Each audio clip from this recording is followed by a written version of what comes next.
artificial intelligence in a moment. Don't worry. But let's talk about inclusion. And it's a conversation that we need to keep on the front burner, lest we forget. We've seen a series of data saying about 15% of Nigeria's population, that's approximately 25 million people, have one disability or the other on that spectrum. So that is a huge part of our population, right? And this morning, as you can see, we're joined by a disability right and inclusion advocate, founder We Are Special Foundation, Shamsiyyah Umar. She's right here with us in our Abuja studio. Shamsiyyah, good morning. Good morning. And it's good to have you on the show. Same here. Thank you. I want to start with your story, because I know you have a remarkable story. You had an accident at a very young age, yes, if I'm correct. And, you know, there's a tendency for people to see disability and inclusion as a conversation they should be having. You know, it's just something far away. Okay, just do your thing, I'll do my thing. But they forget that we're all interconnected. It's closer to you than you can ever imagine, and it may be you any moment. So tell us about your story. You had an accident at 12? Am I correct? Yes. What exactly happened? So it was on a Christmas day back then in 2009, and my mom was fasting, my late mom, and she gave me just 15 naira, surprisingly, to get her fresh oranges. So apparently those two boys, aged 16 and 18, stole their father's car when he was sleeping, and they locked him inside. So upon hearing the sound of his car, he woke up and totally thought they stole his car, and he raised an alarm.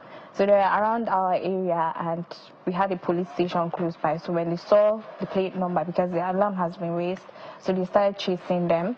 So, you know, all these thief, and also they were trying to run away. And apparently, I think they were not too good with the driving because they were so young, imagine 16 and 18. And I was just by the side of the road. It was a one-way road. I wasn't on their way. So at the process, they just came, hit me.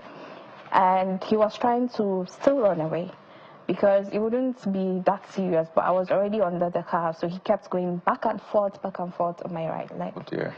Yeah, so I remember my leg being packed on the carton in pieces on that day. It was hell. And so that's how I acquired my disability rights. And it's been 16 years now. 16 years has been long with a lot of experience. I initially didn't like being called a person with disability, not until lately that I owned it. And even, I know a lot of people still say, I don't see you as a person with disability, but I owned it now. I know I'm a person with disability. Through my hospital days, it was smooth because I had my mom. Mothers are gracious. And hospital schooled, I always say that. And I say, if there's any word like that, yeah, I hospital schooled. Because I remember getting notes, curriculums from my classmates. And I had people, the nurses were really helpful. They were helping me through my education because I love school. I love school. I still do, actually. So it didn't really hit me until when I got back to school, right? And it was a whole new world. I mean, this was you. You had your two legs, you were running before the incident, and then that happened. You had to go to school now. School now. So that was like after a few years being in the hospital. How long were you in the hospital? Yeah. I had to really go back to school. How long were you in the hospital for? Pardon me. The first stay was like 2 years because I remember laying on my back without even sitting for more than 6 months. Yeah. And there was a lot of surgeries. I still count 53 surgeries till date. Yeah. If I had the last one in 2023, I think I'll be counting 54. Because there was a time I was always going to theater. Wow. After a week, 2 weeks, there's always something wrong, need to be fixed, need to avoid this, that, and it was just a lot for me. And I went back to school. Then I saw people staring at me, like in a different way. They were staring. It was so uncomfortable. I think I still feel that discomfort because people do stare. Right. And I don't think they understand the effect of you staring at someone in a way, in an awkward way. So the stares was really discomforting, and that was when it really hit me. Like, really, Shamsiyyah, something is wrong. I imagine you were 14 then, or thereabouts. Yeah, 14, yes. It should be. I mean, just because of two young men. Maybe I'll get to what exactly happened, if there was, what happened to these young men, 16 and 18, after the incident. Do you have an idea? Okay, so one of them died at the spot. There's this thing we have in Nigeria called jungle justice. So they're really trying to lift me from under the car, because at first people just come peep and they run away. I didn't realize that the accident was really bad. So I tried pulling myself until I met someone who used to normally come to my house, and when he saw me, he didn't even hesitate. He said, please help me, let's leave this car and carry Shamsiyyah out. And when they were trying to do that, obviously, you know, there would be a lot of hitting of the car, trying to move it. And one of the boys said, stop hitting my father's car. That was the last thing I heard, and everybody just turned on him. They beat him up till he died. I think they brought him to the same hospital that I was. Then it was Asokoro Hospital. They brought his corpse there. The other one, I have no idea. But when we were still at the hospital, we got a call. One day my mom got a call that his parents said they were going to sue us because of me, their child died. I don't know them. I don't know him, the guy who hit me. I don't know his brother. They never came to us, nothing. So I have no idea where they are at the moment, but I just knew that one of them passed away that day. It's a really emotional story. Oh, wow. But let's try to move away from that. Let's try to shake that off, because you're now doing something remarkable with all of that story, that experience, who you are right now with your foundation. So speak to us about how you've been able to take all of that negativity, all of that pain, the hurt, which I imagine you still go through right now, and you're using that to fix life for other people living, or people with disability. So it's not people living with disability, it's people with disability. So speak to us about that. Okay, so I started my foundation almost towards my graduation days and my final year, and it has been something I always wanted. But one story that always stood out for me is I got an inspiration from someone else, and he was my classmate. I still wish I would be able to reach out to him and let him know how watching him has really made an impact in my life, right? He was visually impaired and he was physically challenged. He was on a wheelchair. We would have some of our classmates move him from hostel to classrooms. I knew how inaccessible our universities can be. I don't want to go into how I struggled through university myself, but sometimes when I am going to class, you know, the lecture theaters, and I'm panting. So by the way, I'm an international relations student, and we are required to take like an elective, no, it's a core course, one of the international languages, either French or German. Arabic. No, French or Arabic. So I would walk from my faculty to faculty of art sometimes, and then you have to come back again for your next class, sometimes late, sometimes early. Sometimes you're the last person to get into the class, and it was hectic. But then when I get tired and I'm panting, I just sometimes look up and I see him struggling to get to class. And maybe sometimes when I'm halfway to the theater hall and I look down and I see that he's just trying to get up there, I'm like, I get the motivation to keep moving. Like, at least you're doing like a lot better than he is. You have more energy, so what's stopping you? And another thing is the support I got from my family. I really appreciate them for that. And I really wish she was here watching me today, my mom. She really helped me navigate everything I wanted. And I would tell people that I'm really obsessed with her. And I see her and like, I want to be like you. And she said, no, you're going to be better than me. I have nothing. You're going to be great in life. And she really invested her time in my education and anything I want to do. And I woke up to her one day and I'm like, I want to reach out to people. I know that I've had it good for a while.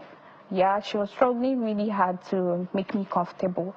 But I'm like, what about people that do not have mothers? That was what I told her that then. What about people that do not have families that support? I went from one private school to another, but I thought you're aware that people go through public schools. I want to reach out to other people.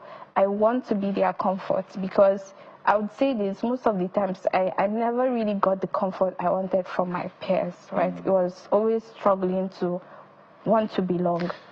Shamsiyyah, you've identified quite a number of things. And it's beautiful you speak about your mom. I know she passed on in 2023. Yes, she did. And yes, don't worry, she's watching you. She's definitely watching you from where she is. You said a number of things, and I want us to just speak to them.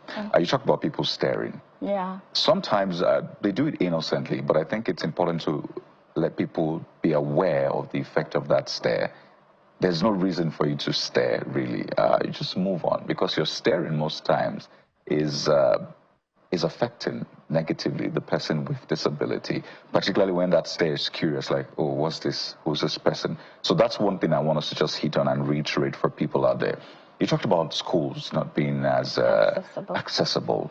So your school, for example, should have some sort of either a ramp, or think, oh, since we have people with disability attending this class, why should it be all the way upstairs? Is there a way we can move it to the ground floor? Maybe you can speak to some of these things specifically that should be done. And in terms of support, because you said you didn't have that peer support as well, what do you expect? Because this conversation, as much as it's shedding light on your story, how you're changing the narrative, we also want to speak to the general system, how it can be better, inclusive, and accessible to people with disability. Okay, so there's this thing we call attitudinal barrier, and it ranges from maybe pity, overprotectiveness, and just the feeling people have you're incapable of doing certain things. Sometimes it might come from a place of love, and sometimes not. And we all have people around us that we call toxic mentors. They feel like they really want to do good to you, but they're really affecting your self-esteem, right? So when I talk about stare, trust me, there's a particular stare you get when you walk into this room and you just have a disability, and people really want to show you that there's something wrong with you, right? I stare at people, so I've learned this: when you stare at me, I stare at you back. Yeah, we do like the long how did you say that, right? Yeah, we do like the long stare, right? So when you walk into a room, I also stare at people. When you're walking into a room, I stare at you, just, okay, she's wearing a pretty dress or something. But the stare of maybe someone walking in with probably a crutches, a wheelchair, or a stick to navigate his way because of his vision impairments is different. This is... Does that look that distinct? Yeah, does that look, yeah. And it doesn't really help people. You're just trying to make them understand that there's really something wrong with them. So I think we would appreciate that. This is me speaking on behalf of persons with disabilities. That when you just stare, if there's a way you can move on from the staring. Do you want me to jump into the accessibility part? Yeah, absolutely. But I want us, because we're out of time, I'm sorry, Okay. I got so engrossed in your story, and for good reason, because I think your story is really powerful and what you're doing is great.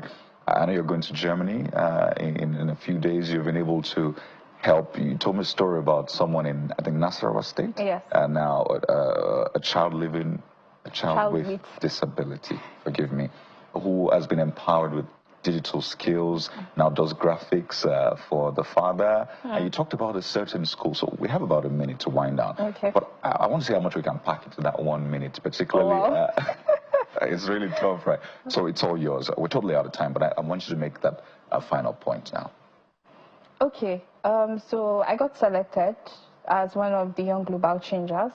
15 finalists, surprisingly, more than 4,000 applications, and I made it to the 15 finalists. And my project is my foundation. We are Special Foundation. So I was able to show the narrative, and my success story is this young lady. We met at the school. We just recently had the project called Disability Tech Project, where we empower them in digital skills, because we know about the barriers they face in terms of digital skills. So she took the graphic design class, and when we met her, she was really timid. I know, because I could see through her, because I went through that. You're just feeling left out, you're alone, you're different. And we went through this stage of training with her, and she's presently enrolled in an ICT center, continuing her training with the facilitators. So she now designs beautiful things. like beautiful things. And I spoke to the father yesterday, surprisingly, and he's really grateful because she helps him with his social media businesses, and so we're really able to make an impact. Amazing. Yeah, on her. And that just shows the potential if we're just able to pause for a moment and invest in people with disability. This by no means is the end of the conversation. It's just the start of a new chapter for you and others out there. Shamsiyyah Umar, we have to thank you so much. She's a founder of a special foundation, disability right and inclusion advocate. Thank you so much for your time. Thank you. We'll take a quick break now while we'll just digest that powerful conversation. And when we return, let's do AI and the big scenes for you in a moment. So stay with us. We'll be right back.